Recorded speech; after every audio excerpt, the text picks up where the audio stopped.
Bismillahirrahmanirrahim. Alhamdulillahi Rabbil Alamin. Wassalatu wassalamu ala asyrafil anbiya'i wal mursalin Sayyidina Muhammadin wa ala alihi wa sahbihi ajma'in. Alhamdulillah, kita mulakan pengajian kita dengan kita memanjatkan kesyukuran kita kepada Allah Subhanahu wa taala dapat ini kita berkumpul dan meneruskan pengajian dalam kitab Minhaj Talibin. Dan kita berdoa mudah-mudahan Allah Subhanahu wa taala menjadikan pengajian ini sebab pengampunan bagi segala dosa, dan Allah mengkabulkan segala hajat dan memberikan kepada kita syifa dan ahli keluarga kita dan semua yang kenalan kita daripada kaum mukminin dan mukminat, memberikan ini syifa zahir dan batin, dan menyelamatkan kita daripada segala bala dan wabak, daripada segala kesusahan di dunia dan akhirah, dan mudah-mudahan Allah matikan kita dalam husnul khatimah, amin ya rabbal alamin. Jadi insya-Allah taala, sebelum kita meneruskan pengajian pada hari ini, kita akan membicarakan apa yang disebutkan oleh penulis berkenaan dengan masalah taghayyur, yakni perubahan yang berlaku kepada air. Jadi insya-Allah kita lihat kepada ibarat minhaj yang akhir sekali, sebelum kita masuk berkenaan dengan masalah ijtihad.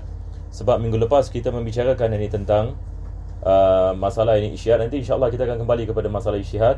Tapi sebelum itu ada perkara yang terlepas, seperti mana saya mengatakan tadi, iaitu membicarakan tentang taghayyur takdiri dengan taghayyur hissi.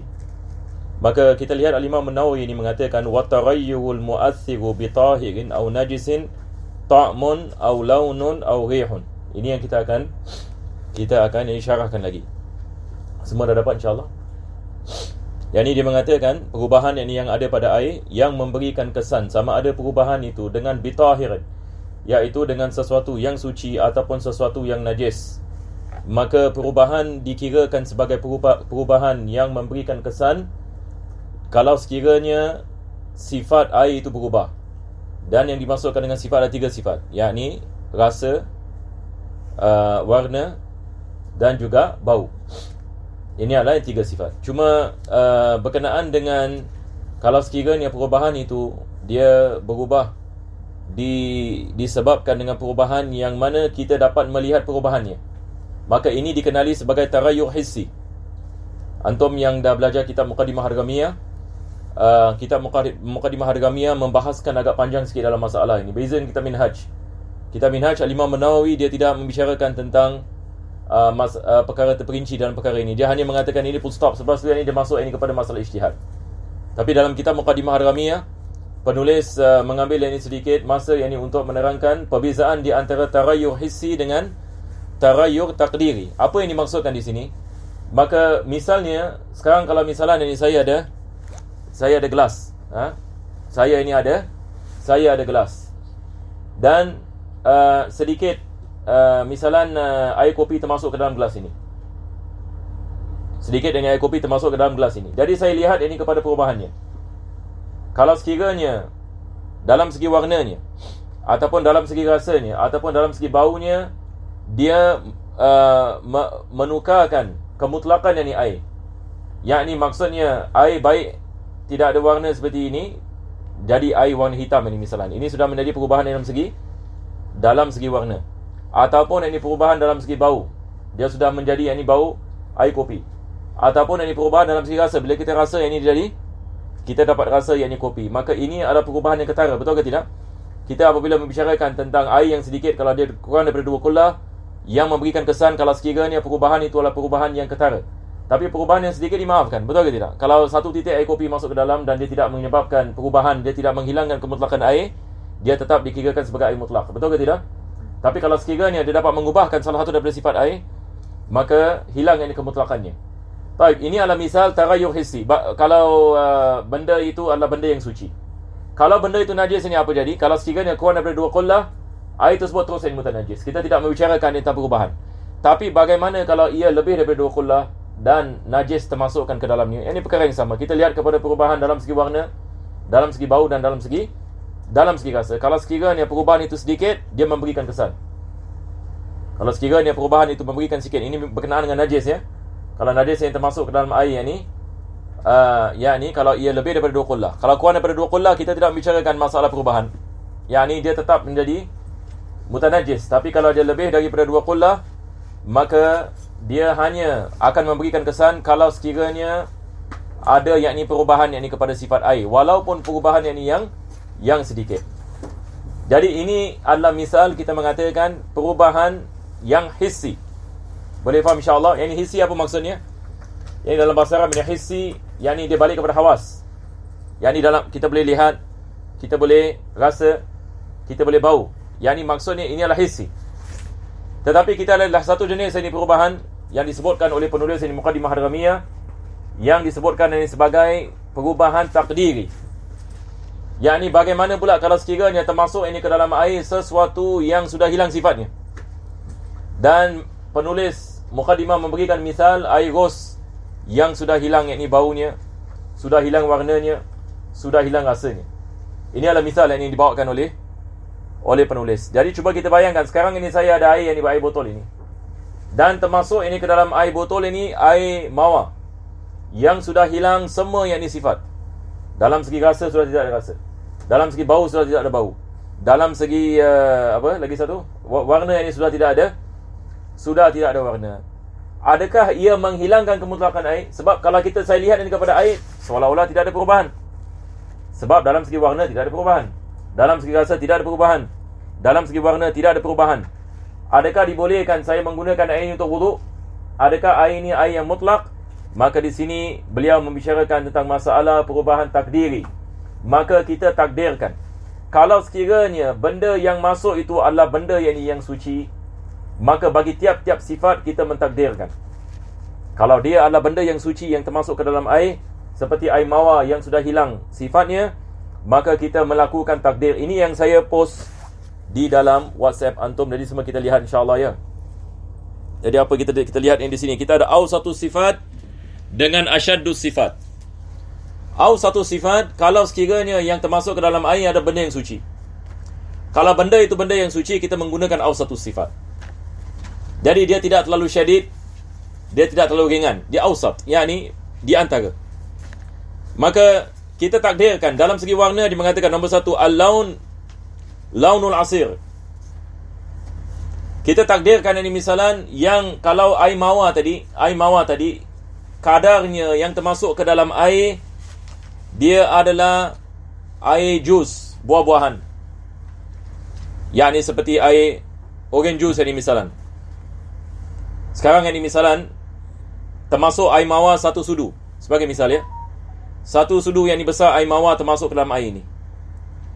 Tentu sekali dia tidak ada perubahan kan, sebab air mawar sudah tidak hilang sifat. Jadi dalam segi rasa kita takdirkan bagaimana pula kalau kita memasukkan 1 sudu daripada orange juice misalnya.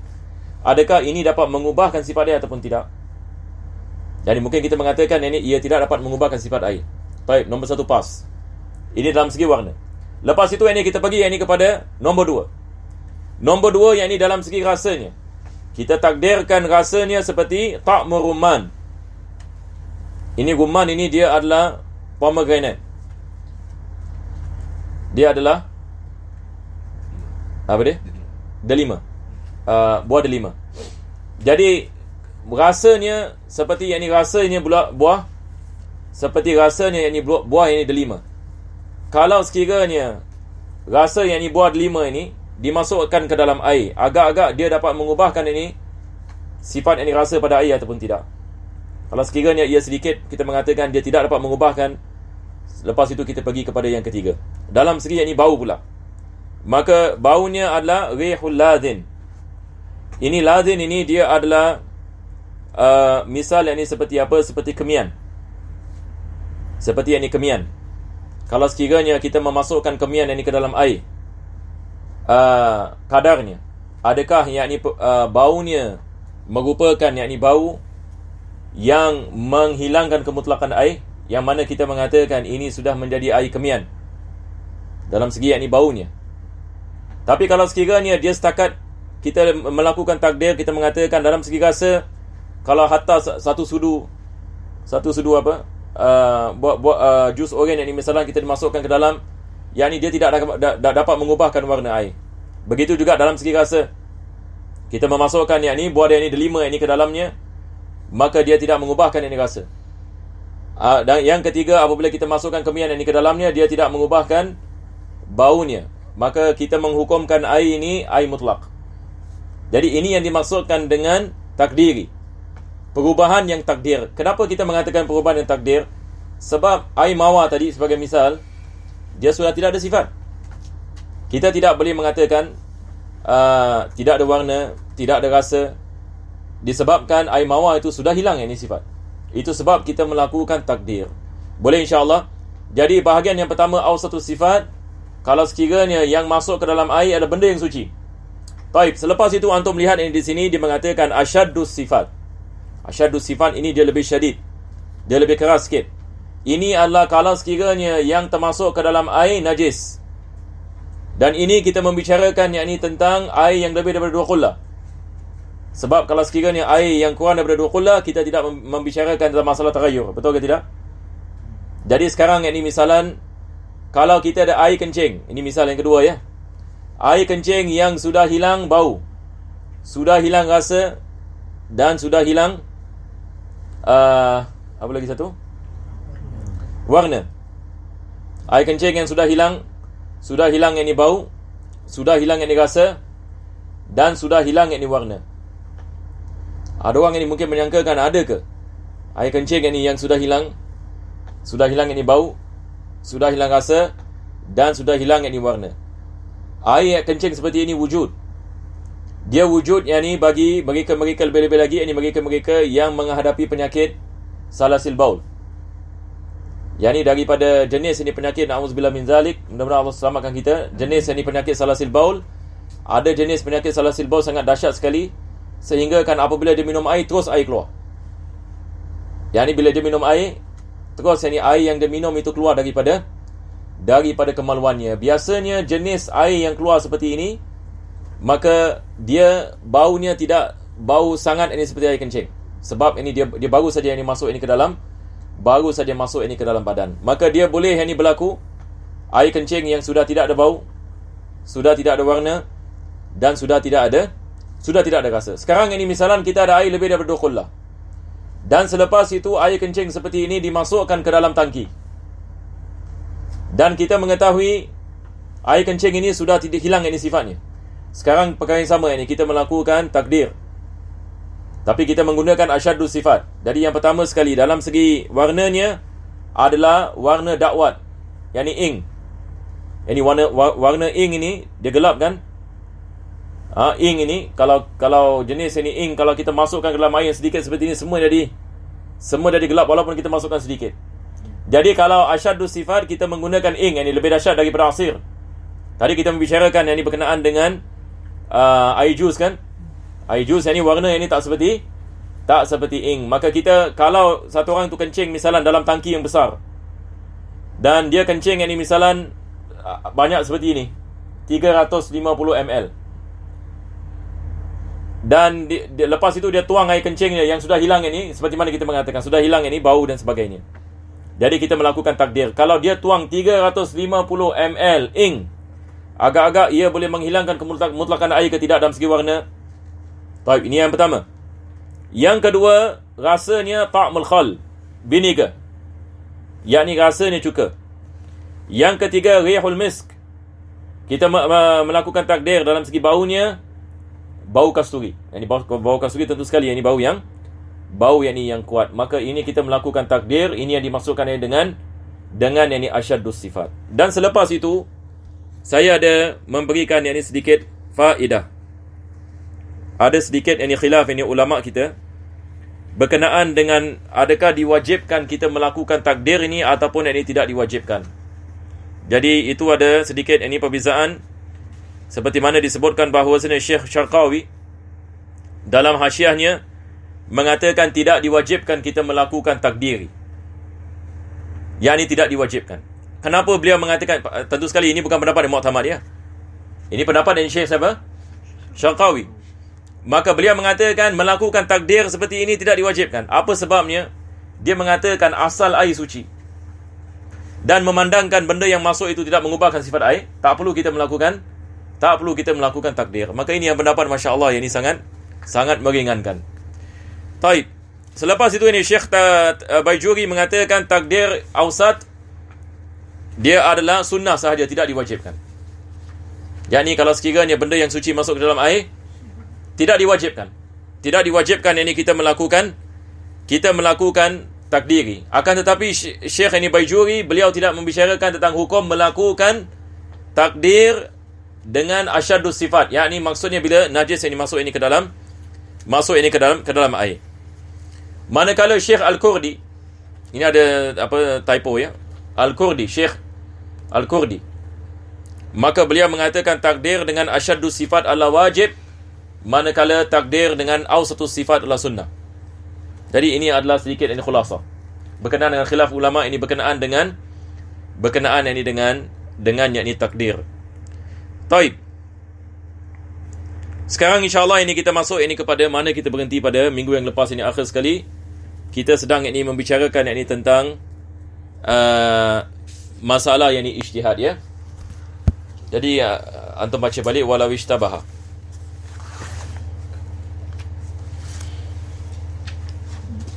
Selepas itu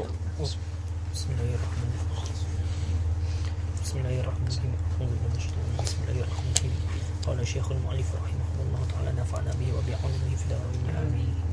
ولا يشتبه ماء طاهر بنجيس اجتهد وتطهر بما ظن طهارته وقيل إن قدر على طاهر بيقين فلا والأعمى كبصير في الأظهر. Ini yang kita membicarakan minggu lepas. Dan misalnya adalah kalau kita ada dua baldi air, dan kita lihat daripada jauh seekor anjing datang dan menjilat salah satu daripada baldi. Akan tetapi kita tidak mengetahui dengan yakin mana satu baldi yang telah dijilat oleh anjing ini. Maka kita melakukan ijtihad. Dan minggu lepas saya membicarakan adakah ijtihad seperti ini wajib ke tidak wajib. Maka kita kena lihat ini kepada keadaan. Kalau sekiranya kita ada air yang ketiga, baldi yang ketiga, tidak diwajibkan. Tetapi kalau sekiranya kita tidak ada air lain kecuali dua baldi ini sahaja, maka diwajibkan kita melakukan ijtihad. Dan apabila kita melakukan ijtihad, maka kita lihat ini kepada tanda-tanda. Mungkin kita lihat pada baldi yang pertama airnya bergerak sedikit misalnya. Air yang kedua air tidak bergerak. Maka kita mengatakan air yang pertama ini air yang dijilat oleh anjing, maka kita mengambil wuduk dengan baldi yang kedua. Maka kita menggunakan air tersebut ini berdasarkan ini kepada ijtihad. Dan ada pendapat yang lemah yang mengatakan walaupun kita ada air yang ketiga diwajibkan ijtihad. Ini yang Imam Nawawi mengatakan waqila in qadara ala tahirin biyaqin waqila in qadara ala tahirin biyaqin fala. Kalau sekiranya dia ada dia ada air yang ketiga yang suci dengan yakin, maka tidak diwajibkan ke atas melakukan ijtihad, dan tidak perlu dia melakukan ijtihad. Selepas itu penulis ini mengatakan wal a'ma kabasirin fil adhar. Berkenaan dengan orang buta, pendapat yang adhar, dia boleh melakukan ijtihad. Maka muqabil adhar ini adalah qawi. Muqabil adhar ini pendapat yang kuat mengatakan orang buta tidak boleh melakukan ijtihad, yakni disebabkan dia tidak dapat melihat, dan penglihatannya adalah asas bagi ijtihad. Akan tapi ini pendapat ini adalah pendapat yang muqabil. Nah, teruskan. أو ماء وبول لم يجتهد على الصحيح بل يخلطان ثم يتيمم. Selepas itu Imam Nawawi mengatakan kalau sekiranya kita ada dua baldi misalan ma'un wa baul, yakni dua baldi air, salah satu daripadanya air kencing, yakni seperti mana tadi kita mengatakan air kencing yang sudah hilang warnanya, sudah hilang rasanya, sudah hilang baunya. Dan kita tahu salah satu daripada baldi ini air kencing. Maka dalam keadaan seperti ini tidak dibolehkan melakukan ijtihad. Apa sebabnya? Sebab air kencing tidak ada asal dalam kesucian. Jadi ijtihad dalam masalah air ini hanya kita melakukan ijtihad terhadap air yang pada asalnya suci. Tapi kalau sekiranya salah satu daripada air itu dia adalah air yang najis, maka tidak ada ijtihad. Tidak ada ijtihad. Bila kita mengatakan yang tidak ada ijtihad, ini apa yang dia perlu melakukan, maka dia mencampurkan kedua air ini. Selepas itu yang ini dia melakukan tayammum. Kenapa yang ni dia nak kena campurkan dua air ini baru dia melakukan tayammum? Yang ni sekarang ini kita mengatakan tidak dibolehkan baginya melakukan ijtihad. Tapi sekarang ini dia nak melakukan solat. Dia nak melakukan solat. Dan dia tidak boleh terus tayammum. Apa sebabnya? Sebab dia ada air. Sekarang ini ada dua baldi air. Satu daripadanya suci dengan yakin. Lagi satu najis. Cuma dia tidak mengetahui mana yang ini yang suci, mana yang najis. Tapi dia yakin ada air suci. Betul ke tidak? Maka tayammum tidak dibolehkan kalau sekiranya kita yakin yang kita ada air yang suci. Tidak sah tayammum. Jadi apabila kita mencampurkan kedua air, sekarang ini kedua-dua menjadi mutanajis. Jadi apabila air tersebut ini menjadi mutanajis, sekarang kita yakin yang kita tidak ada air yang suci. Baru dibolehkan kita melakukan tayammum. Sebab tayammum ini tidak sah kalau sekiranya kita yakin yang kita ada air yang suci. Boleh insya-Allah. Jadi kalau sekiranya salah satu daripada air itu najis, asalnya najis, maka tidak dibolehkan kita melakukan ijtihad. Selepas itu ini beliau mengatakan au ma'u wardin. Beza ini hukumnya kalau sekiranya salah satu daripada air tersebut adalah air yang suci. Dia memberikan ini misal dengan air mawar. Sekali lagi ini air mawar. Sekarang ini misalnya adalah kita ada dua baldi air. Salah satu daripadanya air mawar yang sudah hilang baunya, sudah hilang rasanya, sudah hilang yakni warna. Jadi kita ada dua baldi air dan kita tidak mengetahui mana satu ini air yang suci.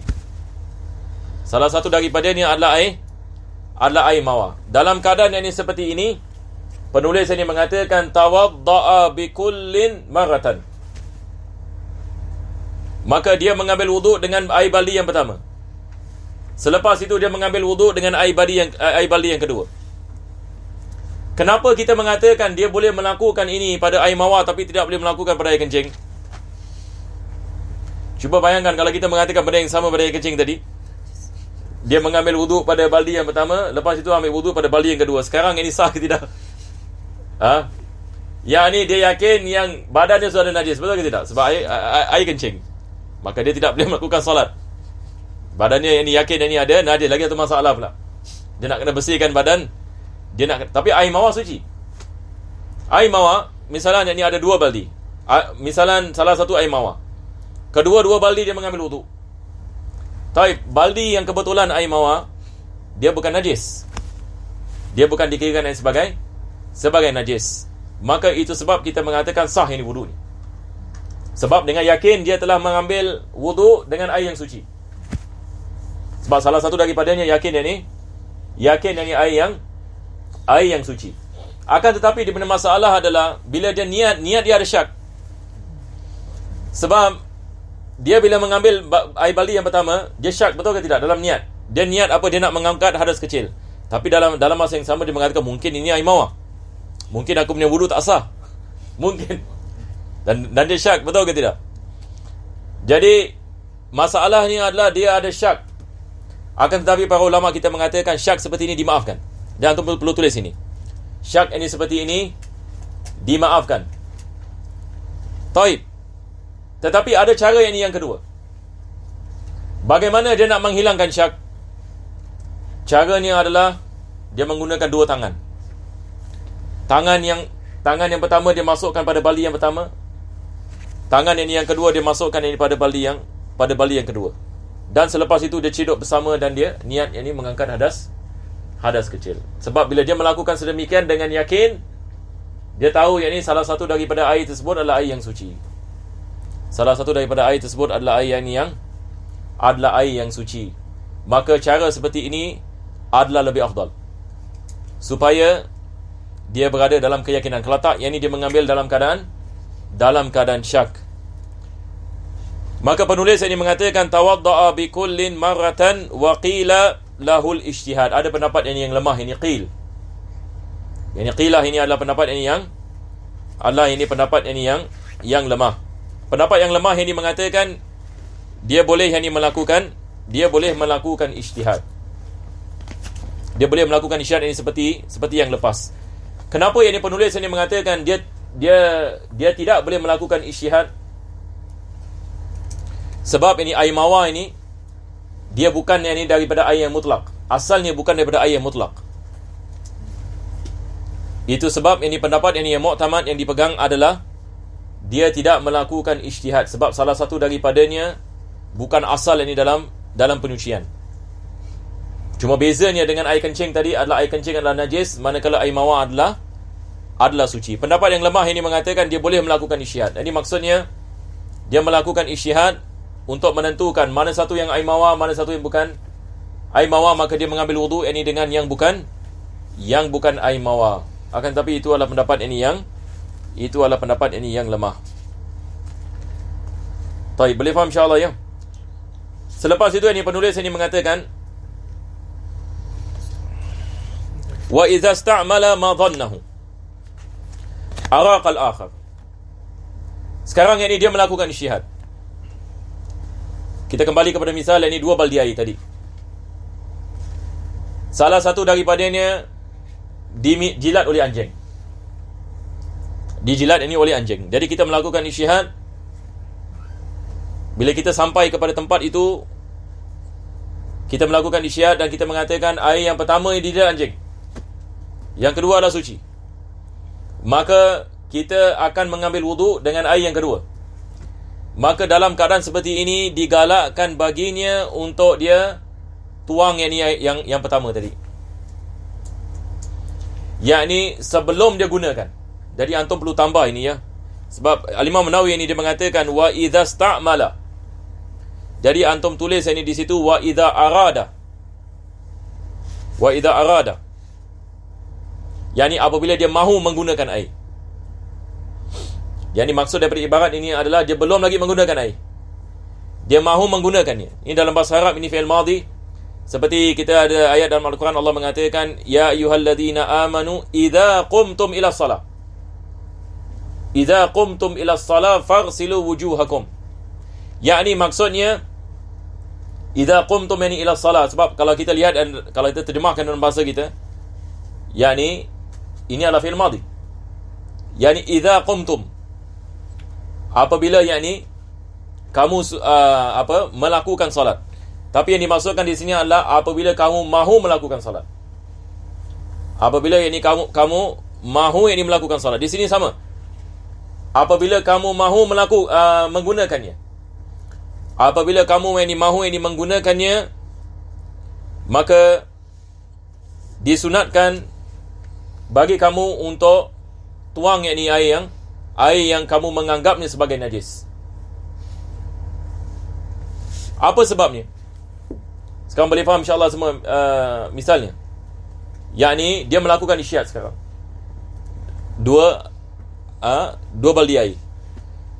Jadi dia mengatakan baldi pertama diminum oleh anjing, yang kedua yang suci. Dia melakukan ijtihad. Taib, disunatkan dia buang yang pertama. Disunatkan yakni dia tumpahkan yang pertama. Kenapa yakni disunatkan dia melakukan sedemikian? Disunatkan dia melakukan sedemikian sebab takut-takut kalau dia tidak melakukan sedemikian, dan bila dia nak menggunakan ini yang kedua ini, selepas itu dia tukar ijtihad. Ataupun setelah dia menggunakan yang kedua, cuba bayangkan dia dah ambil wuduk semua dah ambil wuduk. Sekali dia tukar ijtihad. Dia sebenarnya yang pertama Yang pertama yang suci, yang ini yang diminum oleh anjing. Masalah ke tidak ada masalah? Sekarang cuba bayangkan satu orang melakukan ijtihad berkenaan dengan salah satu daripada air baldi ini diminum oleh anjing. Jadi mula-mula dia mengatakan yang pertama najis, yang kedua suci. Dia mengambil wuduk dengan yang kedua. Selepas dia mengambil wuduk dengan yang kedua, sekarang dia tukar ijtihad. Dia mengatakan sebenarnya yang pertama yang suci, yang tadi yang aku ambil ini, yang ke atas badan ini najis. Khalas, kita mengatakan dia sudah najis. Sekarang ini dia sudah melakukan ijtihad, maka sekarang berdasarkan dengan ijtihadnya, air yang tadi diambil ternyata ini yang air yang mutanajis. Nampak tak? Maka bila dia melakukan ini sedemikian, maka ijtihadnya telah batal. Sebab kita ada kaedah dalam ilmu fiqh, al-ijtihad la yanqudul ijtihad. Yakni bila kita melakukan ijtihad ini yang pertama tidak membatalkan dia tidak yakni membatalkan ini ijtihad ini yang kedua, yakni sekarang ini maksudnya sekarang ini dia telah yakin bahawasanya dia telah menggunakan ini air yang mutanajis. Kalau dia menggunakan air yang pertama tadi,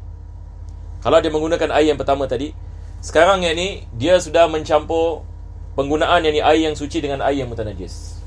Jadi kalau badannya yakni ada air, ada najis, dan dia menggunakan yakni air tadi, maka air tadi yakni tidak dapat yakni mengangkat yakni hadasnya disebabkan pada badannya itu ada najis.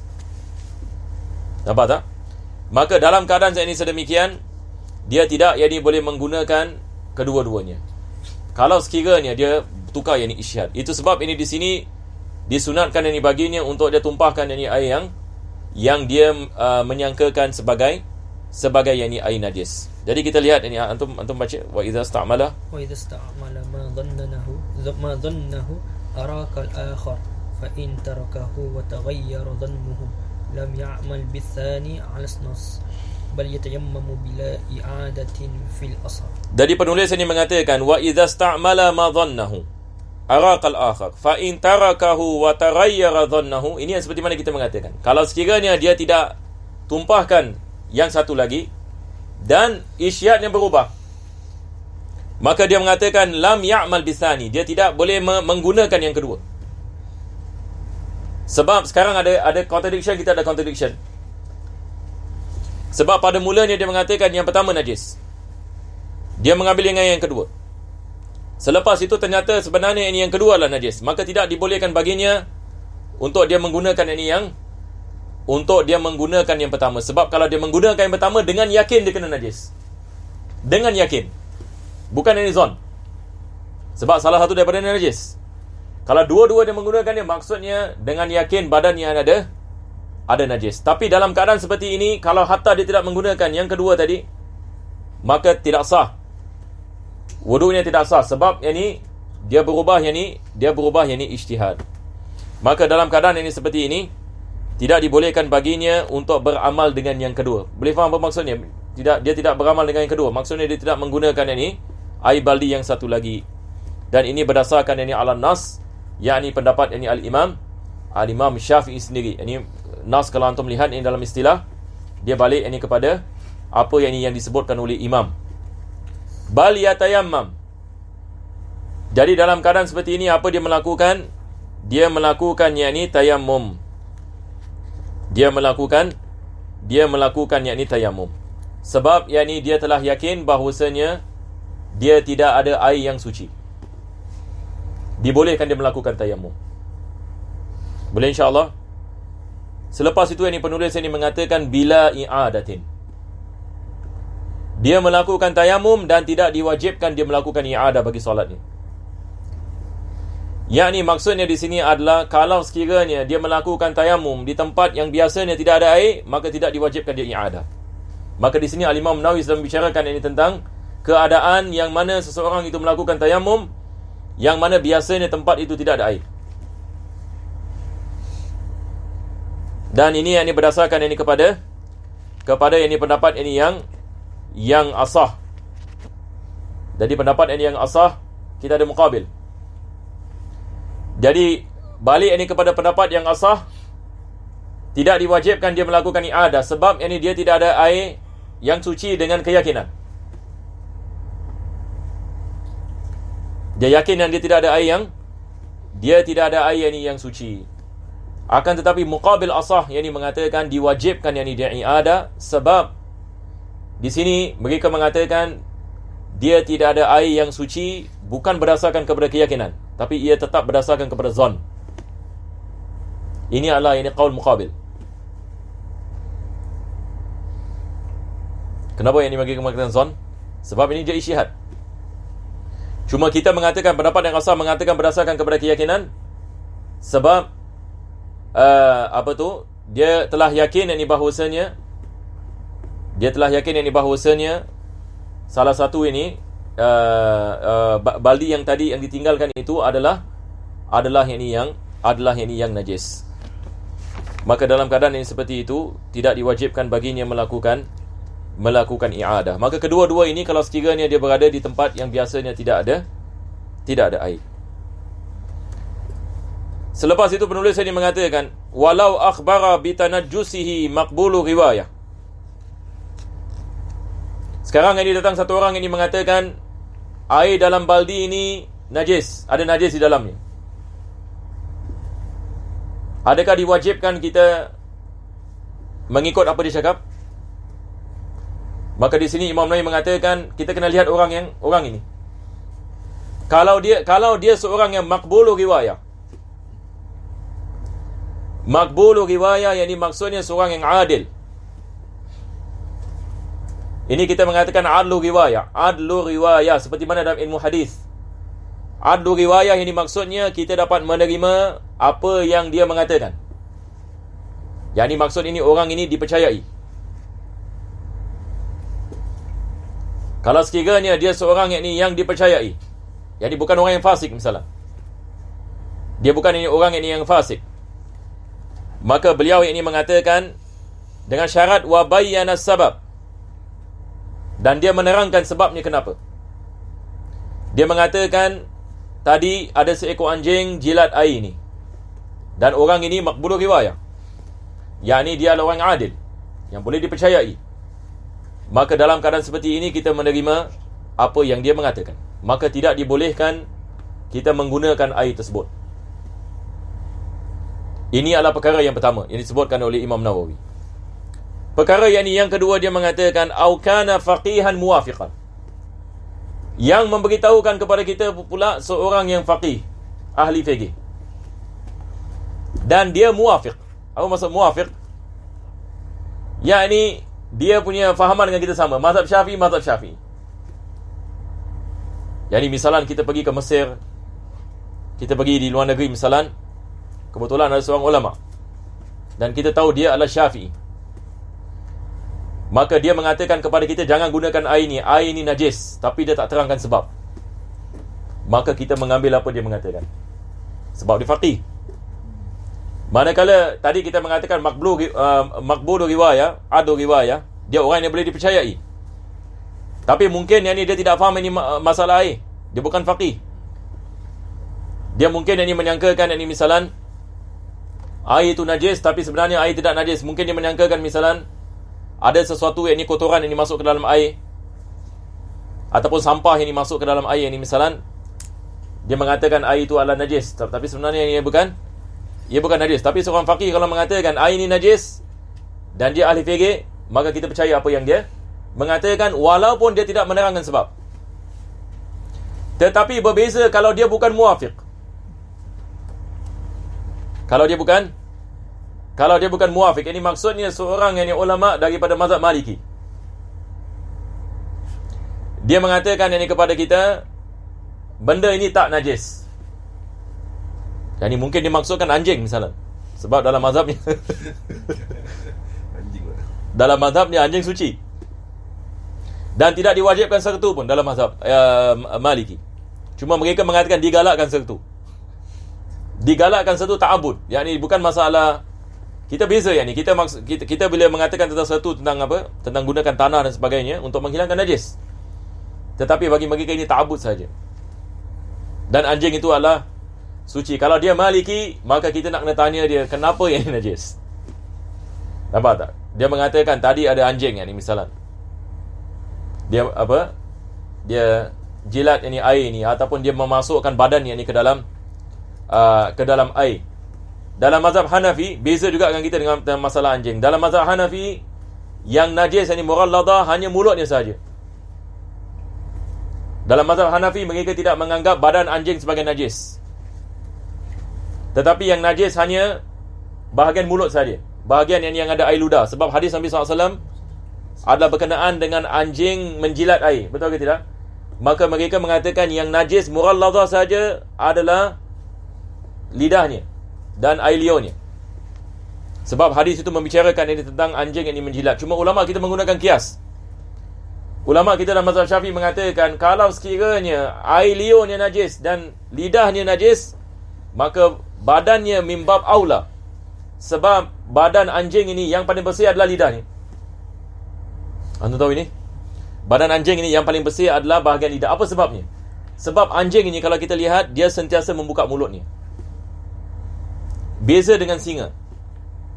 Singa ini dia jarang ini membuka mulutnya, tapi anjing dia membuka ini mulut pada hampir ini tiap-tiap masa dan keadaan. Bila dia jalan ini dia akan membuka mulutnya dan lidahnya akan terkeluar, betul ke tidak? Maka ulama kita mengatakan bahagian badan anjing yang paling bersih adalah sebenarnya bahagian ini lidahnya, disebabkan dia sentiasa buka, jadi kena kepada angin. Kalau ini dikirakan sebagai hadis yang mughalladah berdasarkan hadis Nabi SAW, maka badannya, air kencingnya, taiknya, ini mereka mengatakan mimbab aula. Maka sebab kita mengatakan pendapat yang muktamad, semua yakni anjing semua najis, daripada ujung kepala ini sampai ujung kaki. Jadi kalau satu orang ni tangan dia basah pegang bulu anjing, khalas, dia nak kena sertu 7 kali. Dia nak kena basuh 7 kali. Tapi berbeza dengan mazhab Hanafi. Mereka mengatakan ini hanya yang ini lidah sahaja. Jadi dekat India dulu tahun lepas ni Syekh Syamsul Huda bila datang sini. Jadi dia ceritakan saya, dia bilang dia punya madrasah, dia ada madrasah di Mubarakpur. Dia mengatakan datang pelajar-pelajar mazhab Syafi'i kepada madrasah saya. Yang Syekh Syamsul Huda ni mufti ni dekat Mubarakpur, Hanafi. Jadi saya kadang-kadang saya kelakar tengok pelajar Syafi'i ni. Sebab yang datang daripada Malabar semua Syafi'i kan. Jadi dia mengatakan saya lihat pelajar-pelajar Syafi'i ni takut sangat dengan anjing. Yang ni bila keluar daripada sekolah, bila ada anjing kan, kalau kita boleh bezakan di antara pelajar Syafi'i sebab pelajar Syafi'i dia macam sebab kita lihat bulu anjing pun kita ihtiyat, mimbab ihtiyat. Sebab kalau tak kena sentuh kan. Tetapi mazhab Hanafi mereka boleh tepuk anjing.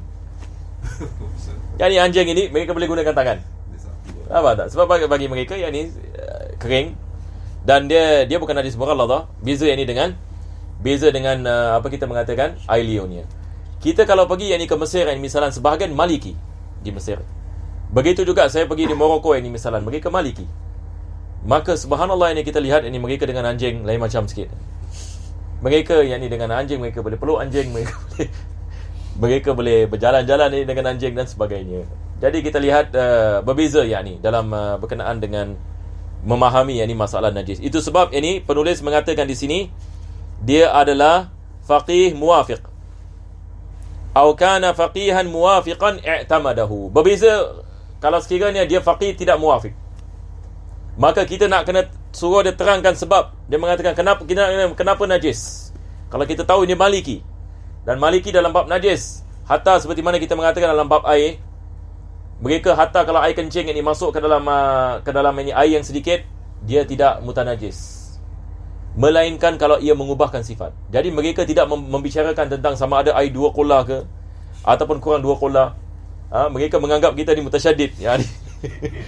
Mereka bagi mereka kenapalah kurang susah sangat. Ini Allah berkuasa ya. Syekh Taha ini mengatakan biasa orang yang tinggal di tempat yang kurang air biasa mazhab Maliki. Kalau macam di padang pasir seperti di Afrika banyak Maliki, ada hikmahnya.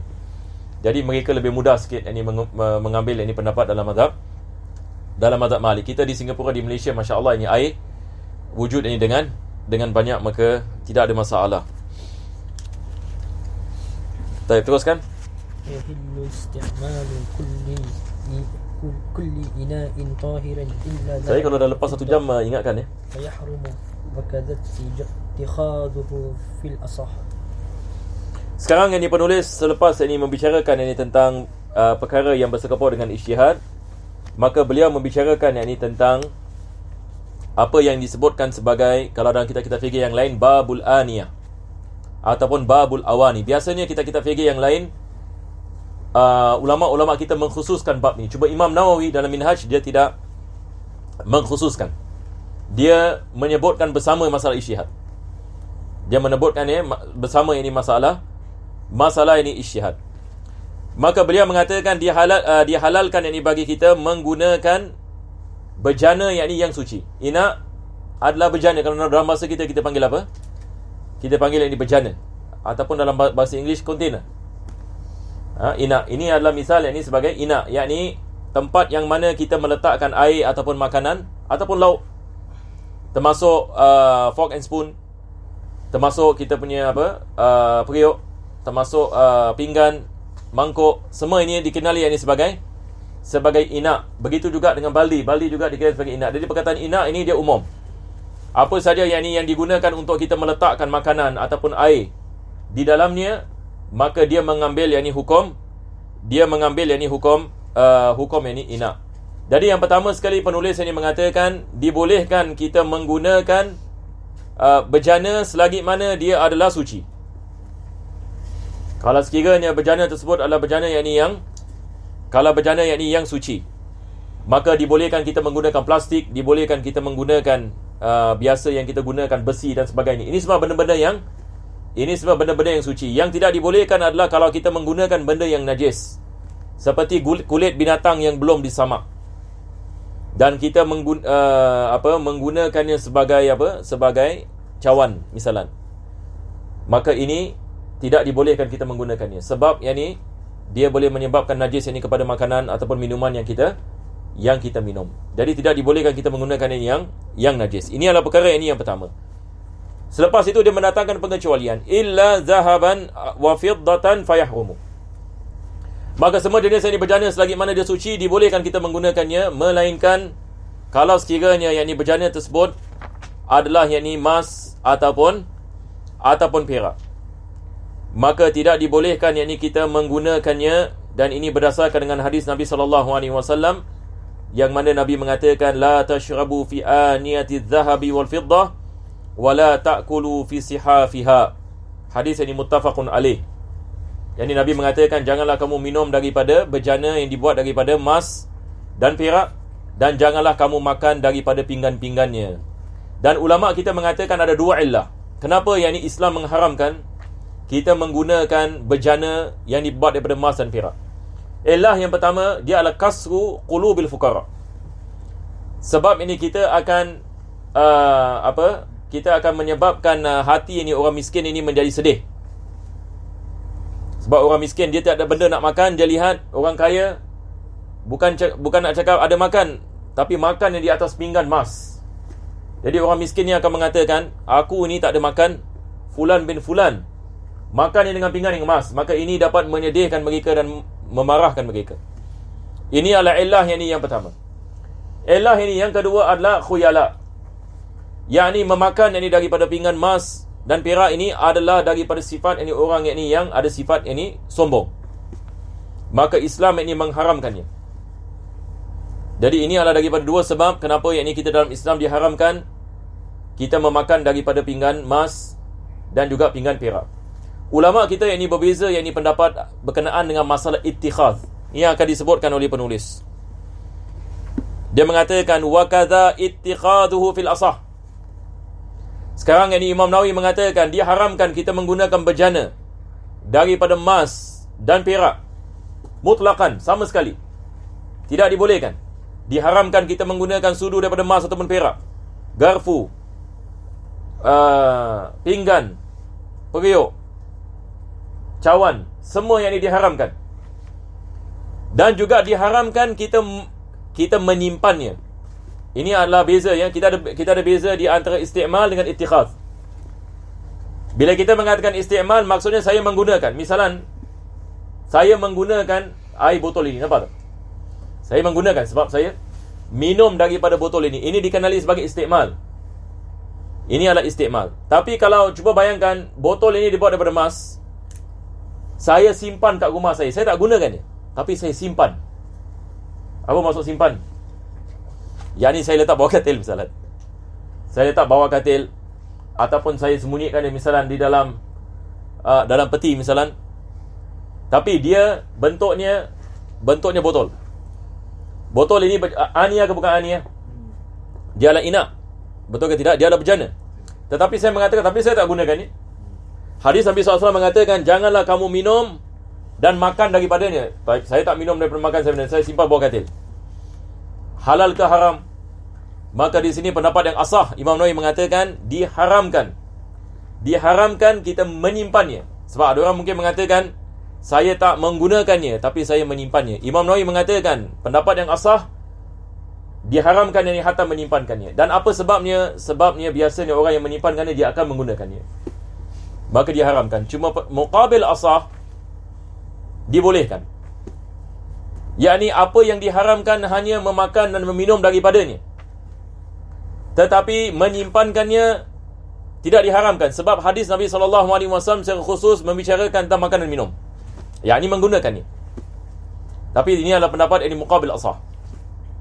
Maka ulama kita mengatakan kalau sekiranya seseorang itu kebetulan yakni dia mewarisi pinggan emas ataupun cawan daripada emas, apa kita nak mengatakan kepadanya? Kita tak boleh mengatakan kepadanya buang saja. Sebab ini adalah benda yang bernilai.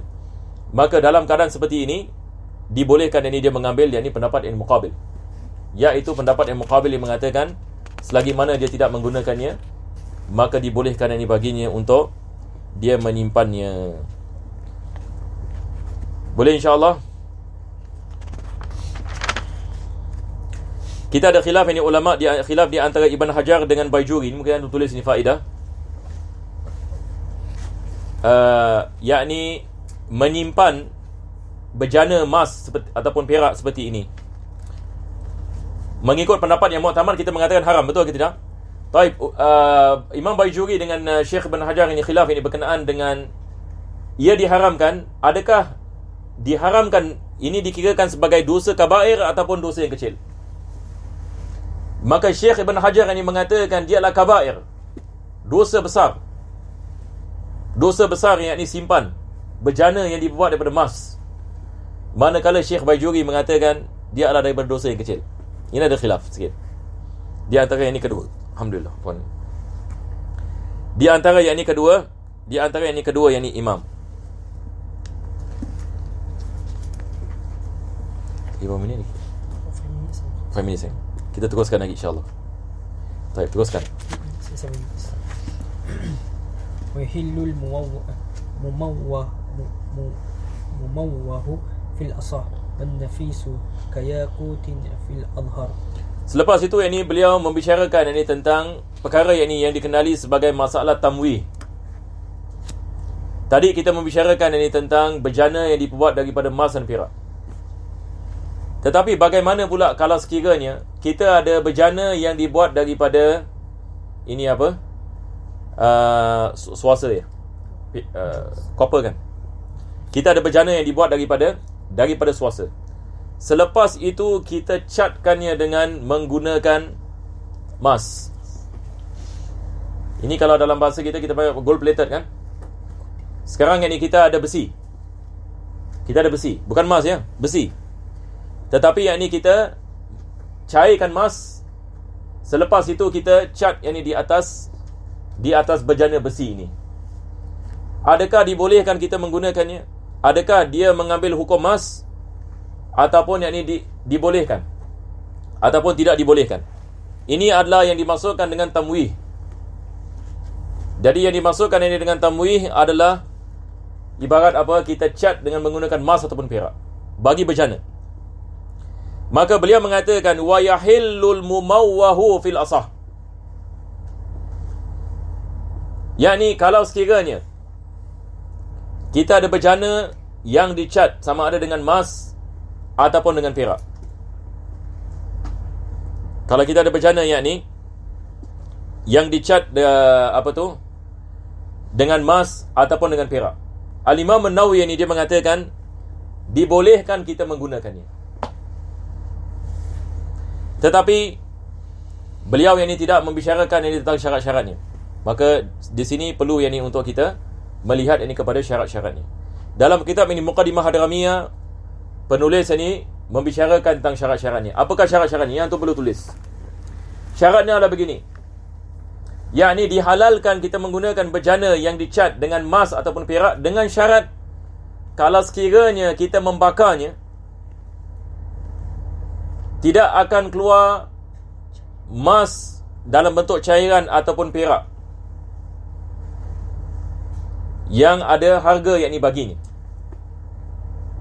Yakni misalan, cuba bayangkan ya, kalau ini adalah botol emas. Selepas itu ni botol besi ya. Ini adalah botol besi. Selepas itu saya mengambil emas. Saya cairkan emas. Selepas itu saya celup. Botol ini saya celup ini di dalam emas.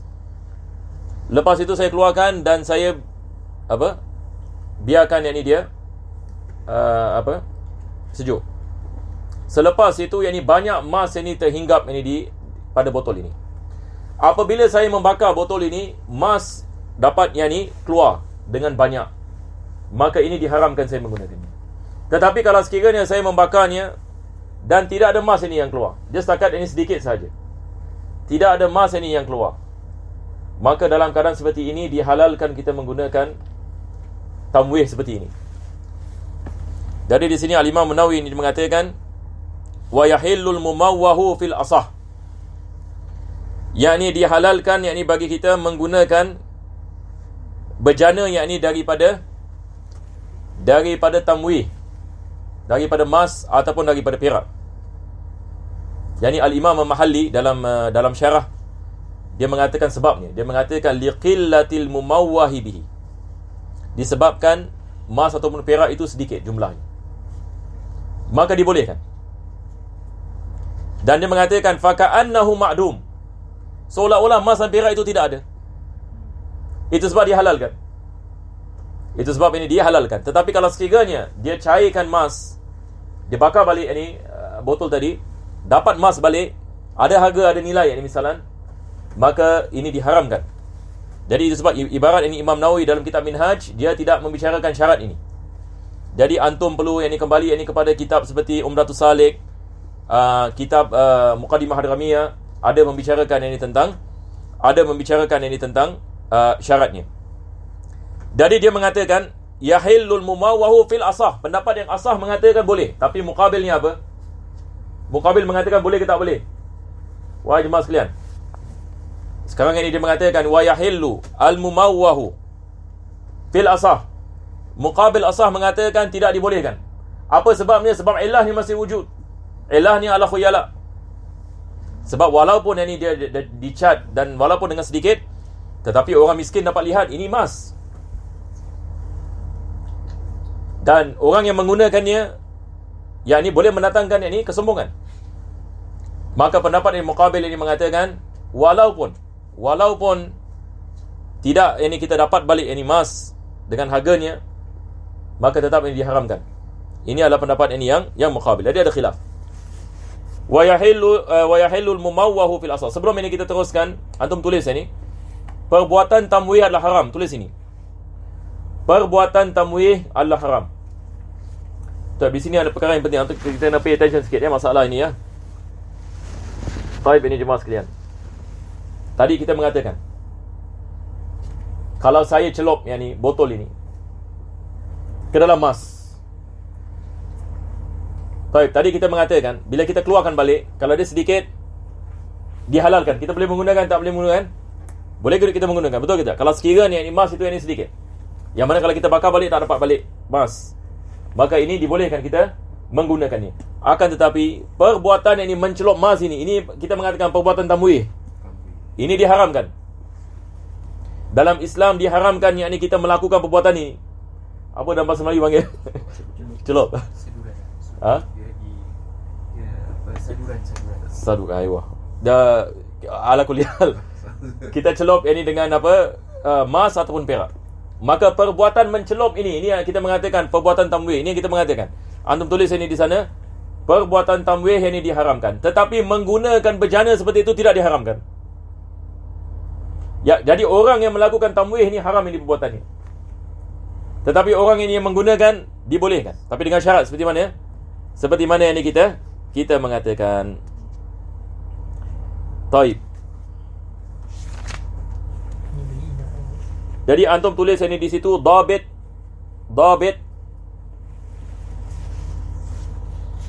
pengharaman. Ini penting ya.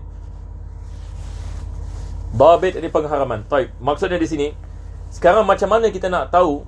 Sekarang ini ada orang ini dia celup botol ini, celup mas kan. Lepas itu mas itu sedikit misalnya. Bila dia bakar balik, ada sikit mas terkeluar, sikit. Dia bukan kosong. Ada sedikit mas. Maka macam mana kita nak tahu sikit macam mana yang boleh dihalalkan dan tidak dihalalkan? Maka dhabit maksudnya apa? Dia punya had. Hadnya adalah mas ini kalau sekiranya dia ada harga, diharamkan.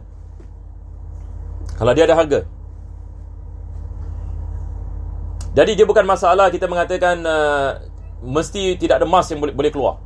Sekarang ini kalau saya bakar balik ini botol ini yang dicat ini dengan mas, ada sedikit mas. Baik, yang sedikit ini ada harga ke tak ada harga? Kalau dia terlalu sedikit yang mana kita mengatakan tidak ada harga, maka dimaafkan. Tetapi kalau sekiranya dia ada harga, maka tidak dimaafkan. Betul ke tidak? Sekarang kita lihat ini mas ini misalnya dijual ini dengan menggunakan gram kan. 1 gram mas ini berapa? Mas 1 gram berapa? $50-60 ya. Jadi kalau kita di Singapura ni ini ada harga ya. Kalau ada 1 gram. Kalau ada 1 gram ini ada harga. $50 yang ni. $50 dikira sebagai ada harga. Maka kalau keluar ini 1 gram, diharamkan. Jadi ini adalah dhabit ini bagi ni. Dengan syarat yang ni dia tidak ada harga, baru kita mengatakan dibolehkan kita minum ataupun makan daripadanya. Selepas itu ini beliau mengatakan wan nafisu kayaqutin fil adhar. Dihalalkan kita menggunakan bejana daripada batu-batu permata seperti yakut. Sekarang ini ada jenis ini batu permata ini dia lebih mahal daripada emas. Tadi kita mengatakan diharamkan kita menggunakan bejana daripada emas. Bagaimana bejana daripada diamond? Mana lebih mahal, emas ini ataupun belian? Belian lebih mahal. Boleh ke tak boleh? Boleh. Emas tak boleh. Perak tidak boleh. Tetapi kalau kita menggunakan yakut, jenis ini batu yang mahal kan, yakut, maka dihalalkan. Dan penulis ini mengatakan fil adhar, mengikut ini pendapat yang adhar, muqabil ini mengatakan tidak dihalalkan. Tetapi pendapat yang mu'tamad dihalalkan. Apa sebabnya? Sebab illah ni tidak wujud. Tadi kita mengatakan ada 2 illah. Pertama sekali adalah dia menyebabkan ini hati orang miskin sedih kan. Orang miskin ini dia tidak dapat bezakan ini berkenaan dengan ini yakut. Beza kalau emas ini dia tahu. Ini ulama kita yang fikir macam itu. Kalau emas dia tahu ini emas. Tapi kalau yakut ini mungkin dia mengatakan ini jenis ini batu yang dia tak dapat lihat ini. Dia tak dapat lihat keistimewaan ini bagi batu permata. Dan hadis Nabi SAW secara khusus membicarakan emas dan perak, tidak membicarakan selain ini daripada emas ini dan perak. Maka mereka mengatakan illah ini bagi khuyala ini tidak wujud. Boleh insya-Allah. Nampaknya kita nak berhenti ini di sini.